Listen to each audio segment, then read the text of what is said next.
Всех рад приветствовать. Хотел бы вам рассказать о Opel Combo 2001 год 2011 года. Эта версия Combo называется C. Было несколько вариантов кузовов. Грузовой кузов без боковой дверки, также был грузовой с боковой дверкой, полностью пассажирская версия с обеими задними дверками и задним рядом сидений.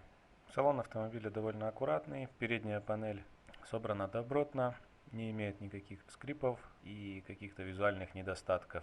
На ощупь довольно приятная. Панель приборов выполнена в простом аналоговом стиле с электронным одометром. Задним пассажирам также отвели достаточно много мест. Я бы сказал, здесь больше места, чем у Renault Kangoo или Citroën Berlingo к сравнению. Багажное отделение также большое в грузовой версии, и в пассажирской версии тоже довольно много остается места.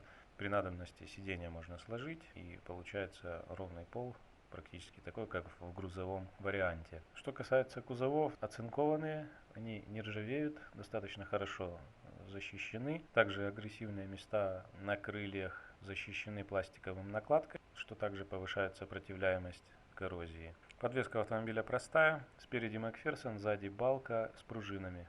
Самый простой среди двигателей 1.4, 16-клапанный, 90 лошадиных сил. Этот двигатель подойдет для тех, кто не собирается возить постоянно загруженный автомобиль, так как для полной загрузки этого двигателя мало. У этого двигателя из особенностей это модуль зажигания, 4 катушки зажигания, все меняются вместе. Если вышла одна из строя, то нужно менять все. Цена этого модуля довольно неприятная. Также из особенностей есть цепь ГРМ, это из плюсов. Электронная педаль газа, которая также требует привыкания, потому что она реагирует немножко с запозданием. Двигатель 1.6, 8-клапанный, простой, надежный, не обладает какими-то явно выраженными недостатками, кроме таких мелких нюансов, как течь клапанной крышки, потому что крышка пластмассовая, часто прокладка протекает.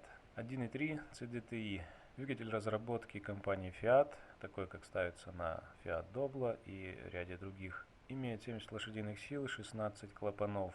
Этот двигатель является самым экономичным среди бензиновых и среди дизельных, но имеет ряд недостатков. К плюсам можно отнести это цепь ГРМ, но это одновременно и минус, так как цепь применена тонкая, и при малейшем несоблюдении регламента ее замены она рвется, что приводит к серьезному ремонту двигателя. Двигатель экономичный, вкладывается всегда меньше, чем 5 литров на 100 километров, при условии, если у вас все в порядке с топливной системой.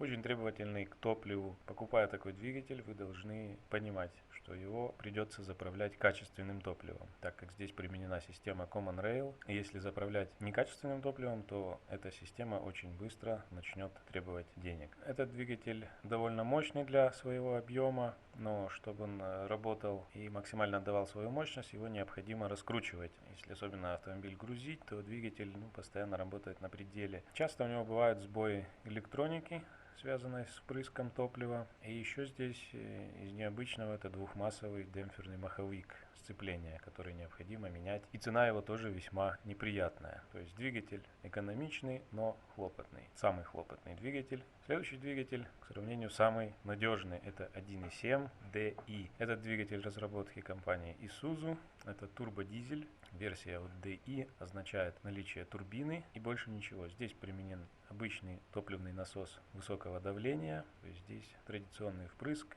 Этот двигатель не требует качественного топлива, он экономичный, он всегда вкладывается в 5,5 литров, является очень надежным, у него нет недостатков каких-то, он всегда хорошо запускается в морозы. То есть я рекомендую вам настойчиво, если вы хотите дизельный двигатель, покупайте именно с этим двигателем. Но эти двигателя устанавливались только до 2004 года. С 2005 года уже начали устанавливаться двигатели с системой Common Rail. Похожий двигатель 1.7 DTI. Многие могут сказать, что это самый лучший выбор. Мое мнение все же остается прежним, что самый надежный это DI. DTI отличается наличием интеркулера, который установлен под основным радиатором. И эта часть плохо защищена от встречных камней, и очень часто можно не уследить, как радиатор интеркулера повреждается, и начинается засасывание грязного воздуха в обход воздушного фильтра. В остальном двигатель идентичный, не имеет никаких-то глобальных отличий. Также надежный, но немножко уже не такой экономичный, как DI. Но зато у него больше мощности и он шустрее.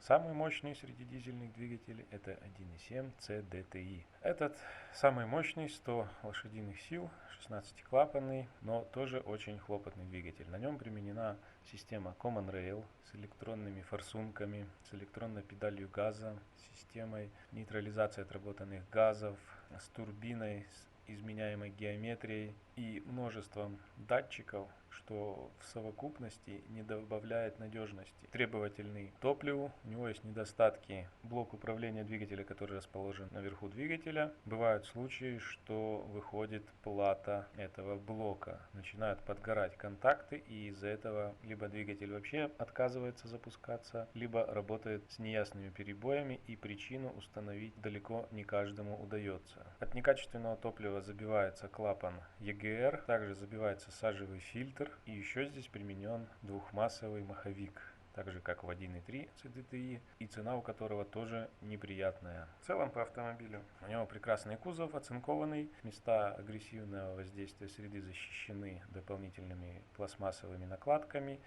Отличный, надежный дизель 1.7 DI. Я бы рекомендовал только его покупать, если вы хотите дизель. Или если вы уже собрались покупать бензиновый двигатель, берите 1.6, 8 клапанов. Автомобиль легко управляется. Управляя этим автомобилем, вы не чувствуете, что вы находитесь в полугрузовом каком-то автомобиле. Вы управляете как будто легковой автомобиль.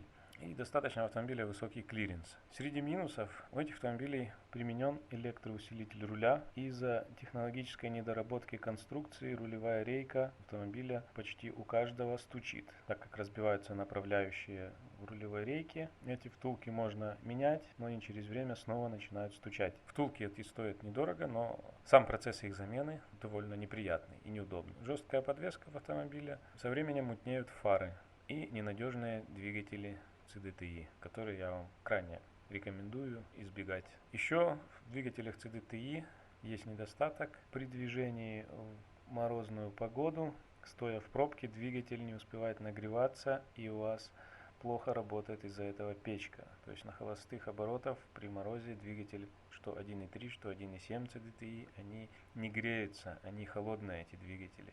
В целом добротный, довольно удобный автомобиль, сделанный качественно. Если будут вопросы, обращайтесь, подписывайтесь, будут другие видео. Желаю всем удачи в выборе.